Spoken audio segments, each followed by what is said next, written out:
For centuries, shadows have danced at the edges of our understanding, whispering tales of creatures beyond the veil of the known.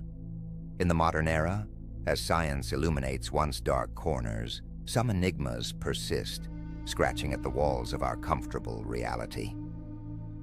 Among these enduring mysteries, one legend claws its way into the 21st century with chilling persistence: the Chupacabra.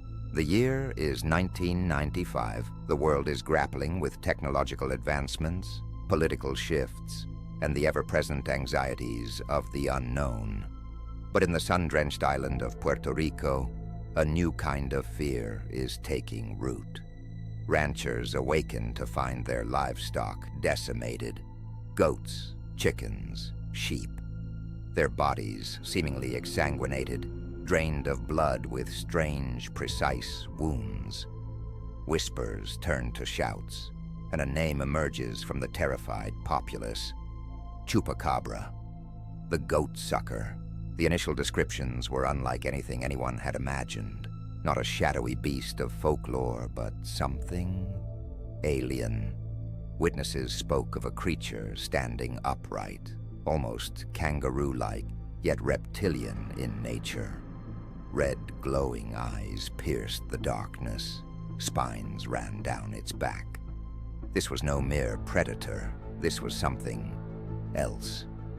One of the first widely reported accounts came from Madeline Tolentino in Canovanas, Puerto Rico.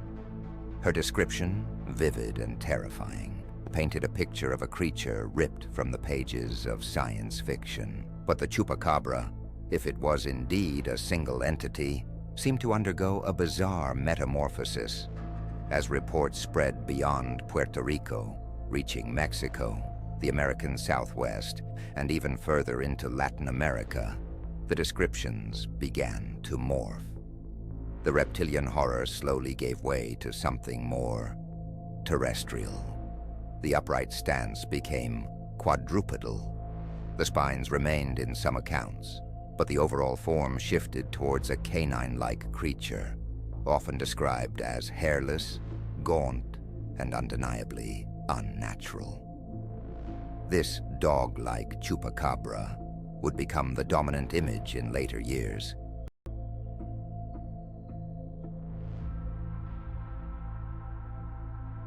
From the sun-drenched hills of Puerto Rico to the arid plains of Texas, the Chupacabra narrative is woven from a tapestry of eyewitness testimonies.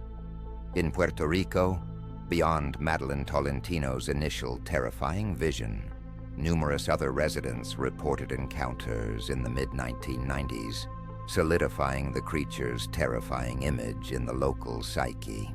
As the legend jumped continents, Mexico became another hotspot of Chupacabra activity. Farmers in rural Mexican communities reported similar livestock losses. Animals found drained of blood, bearing unusual wounds. The fear transcended borders, fueled by media reports and word-of-mouth accounts. Here, descriptions sometimes retained elements of the original Puerto Rican sightings, with some witnesses still describing bizarre, non-canine features. Crossing into the United States, the Chupacabra phenomenon took root in the Southwest, particularly in Texas. Here, the dog-like version of the creature became prominent. Ranchers in Texas began finding strange carcasses, hairless, blue-skinned canids that became synonymous with the Chupacabra mythos in the region. These Texan Chupacabras were often associated with livestock depredation, though the descriptions differed significantly from the early Puerto Rican accounts. Even Brazil, thousands of miles south, entered the Chupacabra narrative.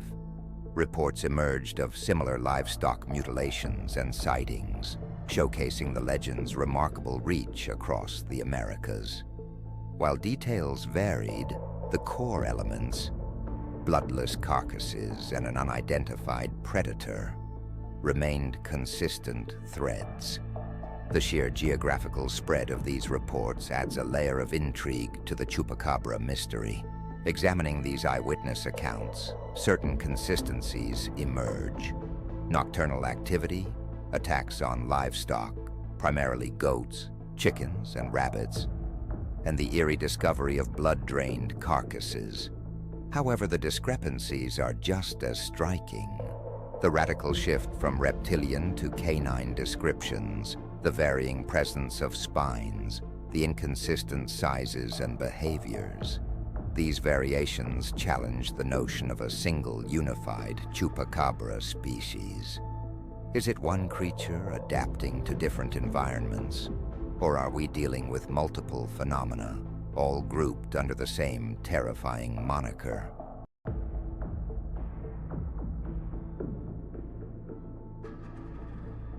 The Chupacabra mystery wouldn't be so compelling without the persistent claims of physical evidence. Across the Americas, individuals have presented alleged Chupacabra carcasses, hoping to prove the creature's existence.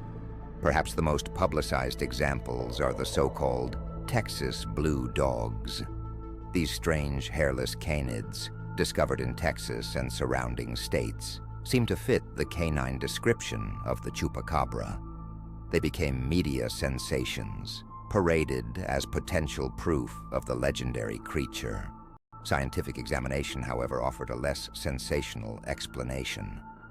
DNA testing on these Chupacabra carcasses consistently revealed a far more mundane identity: coyote, and the bizarre, hairless appearance, often attributed to sarcoptic mange, a parasitic skin disease that causes hair loss, thickened skin, and a generally gruesome appearance in canids like coyotes and dogs. Mange, in its advanced stages, can dramatically alter an animal's appearance, turning a familiar coyote into something seemingly monstrous and otherworldly. Biologist Barry O'Connor, among others, has pointed to mange-infested coyotes as a primary explanation for many Chupacabra sightings in the United States. The disease, common in wild canid populations, can account for the hairlessness, the gauntness, and even the bluish skin discoloration seen in some cases. But does this explanation account for all Chupacabra reports? Does it explain the original reptilian descriptions, the reported upright stance, or the precise, blood-draining attacks?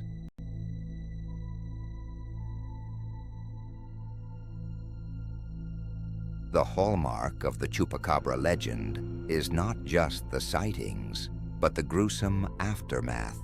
Livestock found dead, seemingly drained of blood. Reports often describe puncture wounds on the chest or neck of the animals, leading to speculation about a creature with highly specialized feeding habits. Some eyewitness accounts even describe wounds that appear almost surgical in their precision, fueling theories of a creature far removed from known terrestrial predators. Veterinary experts, however, offer a more grounded perspective.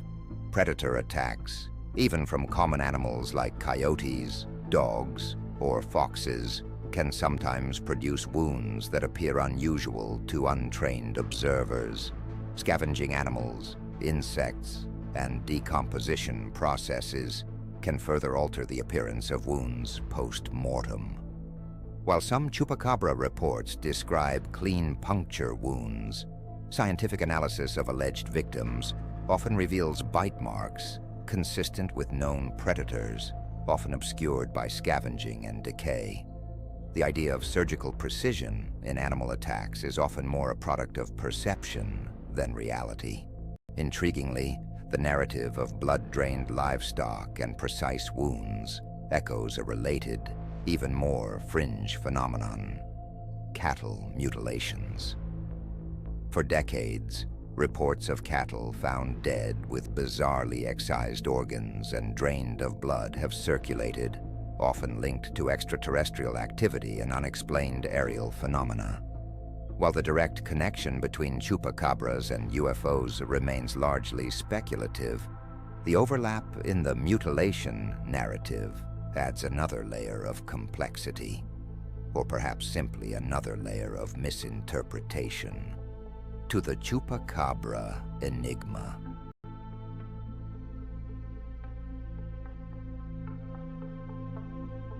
In the age of instant information and viral sensations, the Chupacabra legend has thrived, fueled by media sensationalism and the rapid spread of online folklore.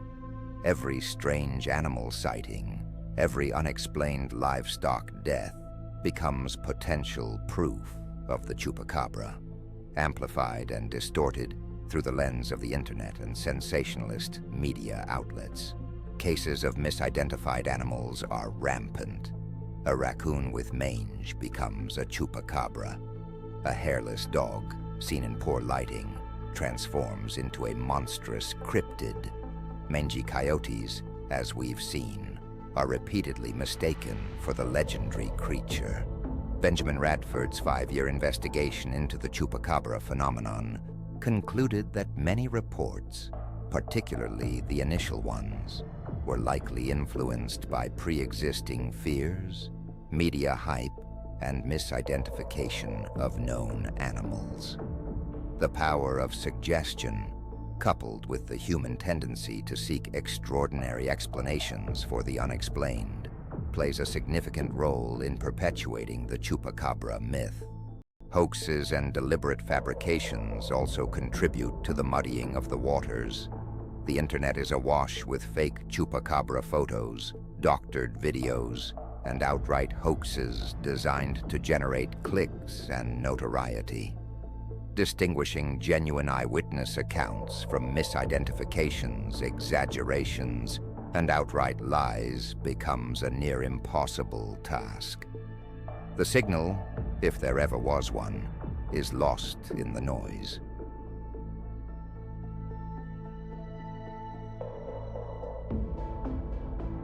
Regardless of its zoological reality, the Chupacabra has undeniably become a cultural force.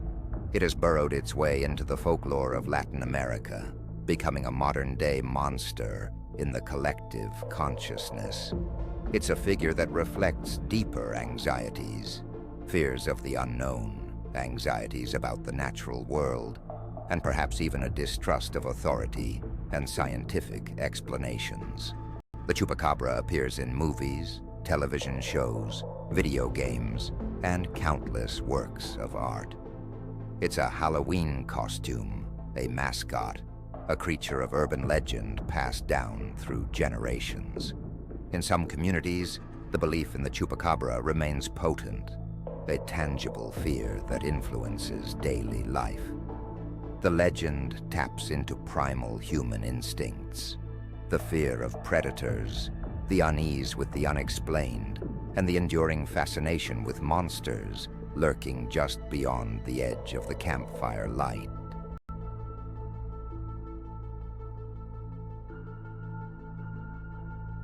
So, where does the evidence leave us? On one hand, scientific scrutiny has offered plausible terrestrial explanations for many, if not most, Chupacabra reports. Mange-infested coyotes, misidentified animals, media hype, and human imagination account for a significant portion of the phenomenon. DNA evidence consistently debunks claims of unknown species. Skepticism offers a comforting, rational framework, and yet, the legend persists. Despite the scientific explanations, despite the debunking efforts, the Chupacabra refuses to fade away. Eyewitness accounts, however unreliable they may be individually, form a collective narrative that spans decades and continents. The sheer volume of reports, the enduring fear in communities across the Americas, and the lingering questions about certain unexplained livestock deaths cannot be entirely dismissed. Perhaps the Chupacabra is not one creature, but a constellation of phenomena, a blend of misidentification, natural diseases, and cultural anxieties, all coalescing around a terrifying archetype. Or perhaps, just perhaps, there is something more, something still lurking in the shadows, something that science has yet to fully categorize. something that continues to defy easy explanation. If the Chupacabra, in some form, is real, what else might be lurking in the shadows, just beyond our understanding, waiting for the darkness to deepen?